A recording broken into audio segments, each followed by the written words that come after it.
নমস্কার বন্ধুরা, কেমন আছো সবাই? আশা করছি সকলেই ভালো আছো।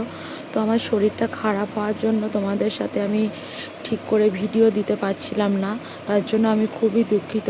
তো দেখো, এই ভিডিওটা অনেক দিন আগেই তুলে রেখেছিলাম আর এডিটও করতে পারিনি।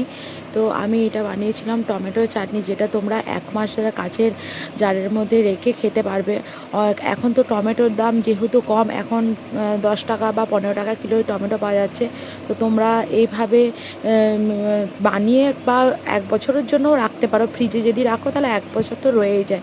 তো প্রথমে আমি যা করেছিলাম, সাদা তেল, তাতে 5 ফোড়ন, তেজপাতা, শুকনো লঙ্কা, টমেটো, পরিমাণ মতো নুন এবং কালো নুন, যেটাকে আমরা বিট লবণ বলে থাকি, সেটা দিয়ে ভালো করে নাড়াচাড়া করে তারপর ঢাকা দিয়ে যতক্ষণ না টমেটোর থেকে ভালো করে জল বেরিয়ে যাচ্ছে ততক্ষণ ভালোভাবে ঢাকা দিয়ে টমেটো না নরম হওয়া পর্যন্ত নাড়িয়ে যেতে হবে।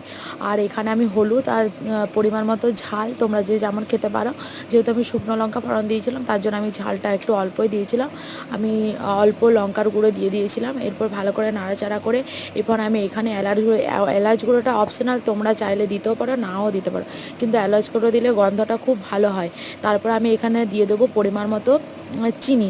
তোমরা এখানে গুঁড়ো ব্যবহার করতে পারো, কিন্তু গুড়ে একটা আলাদা গন্ধ থাকে বলে আমি গুড়টা ব্যবহার করিনি, আমি এখানে চিনি দিয়েই ব্যবহার করেছি। চিনিটাতে খেতে বেশি ভালো লাগে।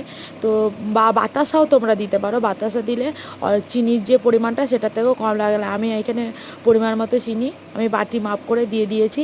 আর ততক্ষণ পর্যন্ত নাড়ে যেতে হবে যতক্ষণ না পর্যন্ত টমেটোটা লাল হয়ে যাচ্ছে। তোমরা দেখলে বুঝতে পারবে। আর টমেটোর থেকে ভালো করে জল শুকিয়ে ভালো করে আটা আটা হয়ে যাচ্ছে, ততক্ষণ তোমাদেরকে নাড়িয়ে যেতে হবে। তো দেখো, এই যে হয়ে এসছে টমেটো চাটনি।